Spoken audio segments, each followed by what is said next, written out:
638고지, 망각된 진지,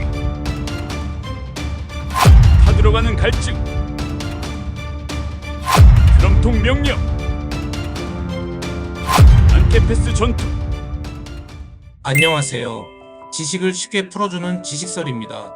오늘은 1972년 베트남전 막바지, 모든 병사들이 철수만을 기다리던 그 시간, 예상치 못했던 참혹한 전투가 벌어졌던 안케페스 작전을 이야기해보려 합니다.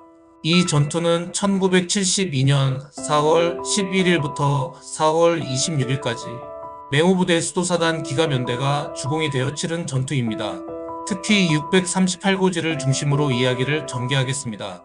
638고지 전투를 요약하자면 1971년 8월 폐쇄한 638고지 중대전술기지를 규모 미상의 적군이 점령하였고, 이를 회복하기 위해 한국군 7개 중대가 공격했다가 큰 피해를 입은 전투입니다.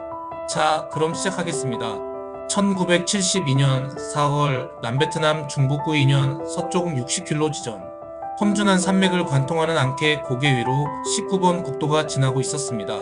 이 국도는 남베트남 제2군단의 주요 보급선이었고, 한국군 수도사단 맹호부대는 이 구간을 방어하고 있었습니다. 그 중심에 해발 638m의 고지가 있었습니다. 638고지, 한때 한국군의 중대전술기지로 쓰이던 이 고지는 1971년 8월 사단의 철수 명령으로 폐쇄됐습니다. 그런데 문제는 시설을 파괴하지 않은 채 방치한 것이었습니다. 참호, 벙커, 통신선, 유계어까지 그대로 남겨두고 떠난 겁니다. 전쟁터에서는 무엇을 남겨두느냐가 곧 생사를 결정합니다. 기지를 차지하는 자가 곧 전투의 주도권을 쥐게 됩니다. 짜빈동 전투처럼 중대전술기지는 병력이 열세인 한국군에게 유리한 지형이 되어줄 수 있습니다. 하지만 그 기지가 역으로 적에게 넘어간다면 그만큼의 대가를 치르며 되찾아야 했습니다. 그리고 한국군은 그 중요한 고지를 적에게 빼앗긴 줄도 모르고 철수해버린 것입니다.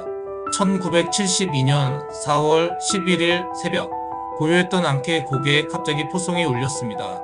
북베트남 정규군은 이미 638고지를 점령한 뒤 바로 남쪽 600고지에 주둔하던 한국군 1중대를 향해 집중 포격을 개시했습니다. 이 공격은 단순한 국지전이 아니었습니다. 북베트남의 대규모 충계 공세의 일부로 목적은 분명했습니다. 19번 도로를 끊고 남베트남군의 보급로를 차단하는 것이었습니다.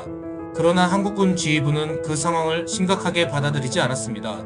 당시 맹호부대 사단장이었던 정등만 소장은 부임 직후 기지 주변 2km 내를 매일 수색하라는 명령을 내렸습니다. 그 명령은 매일 보고되었고 서류상으로는 철저히 이행된 것처럼 보였습니다. 하지만 실제로 병사들의 경계는 느슨해졌고 수색은 형식적인 수준에 불과했습니다. 1중대는 아예 허위보고로 상황을 무마했고 중대장이 바뀐 이후에도 문제는 그대로였습니다. 그 사이 북베트남군은 638고지를 요새화했고, 한국군은 그 사실을 전혀 알지 못한 채 하루하루를 보내고 있었던 것입니다. 그리고 그 무지의 대가는 처절한 전투로 돌아왔습니다. 4월 12일, 북베트남군은 638고지를 거점으로 75mm 무반동총과 82mm 박격포를 동원해 600고지의 1중대 본부에 집중 사격을 퍼부었습니다. 통신선이 끊기고 보급로가 차단되자 상황은 급변했습니다. 임규섭 대위의 수색중대, 고종소 대위의 3중대, 정태경 대위의 6중대가 연이어 투입되었지만 모두 격퇴당했습니다. 적의 참호와 은폐호, 광어지는 예상보다 훨씬 견고했습니다. 포탄이 쏟아지고 조준 사격이 이어지는 가운데 600고지에는 2중대 병력까지 밀려들어 벙커마다 과밀 수용이 이어졌고, 탄약은 물론 식수까지 부족해지기 시작했습니다. 헬기로 투입된 병력 중 일부는 잘못 착지해 638고지가 아닌 인근 무명고지에 고립되었습니다. 그들은 며칠 동안 식량과 물 없이 버텨야 했고, 급기야 소변에 커피를 타 마셨다는 증언까지 전해집니다. 헬기로 식수를 공급하려 해도 적의 대공사격이 심해서 접근하기도 힘들었습니다. 궁여지책으로 포탄 모양의 물통으로 겨우 공급했으나 이마저도 턱없이 부족했습니다. 극한의 갈증과 공포 속에서 전투는 계속됐고, 지휘는 갈수록 혼란에 빠졌습니다. 5중대가 고립된 병력을 구출하려 했지만 중도에 실패했고, 6중대는 결국 탈진과 고립 속에 와해됩니다. 당시 6중대장이었던 정태경 예비역 대령은 40년 후 그곳을 찾아 생수를 놓고 자신의 중대원의 이름을 부르며 목 놓아 울었습니다. 15일부터 한국군은 미 7공군과 수도사단 포병대대의 지원을 요청합니다. BO-12 전략폭격기가 출격해 후방 계곡과 정글을 융단 폭격했고 155mm 곡사포와 105mm 포까지 동원돼 638고지에만 2,909발의 포탄이 떨어졌습니다. 하지만 북베트남군은 놀라울 정도로 살아남아 있었습니다. 그들은 이미 참호를 연결한 지하 진지를 구축해놓고 있었고 폭격 직후 곧바로 재집결하여 공격을 이어갔습니다. 20일 김용광 대위가 이끄는 1년대 8중대가 투입되어 고지의 8부 능선까지 진출하지만 박격포 세례의 중대장을 포함해 9명이 전사, 12명이 부상당합니다. 후속 공격도 실패합니다. 심지어 드럼통에 흙을 채워 굴리며 진격하라는 이해할 수 없는 명령까지 내려졌습니다. 그 드럼통은 오히려 병사들을 덮치고 산 아래로 굴러떨어졌습니다.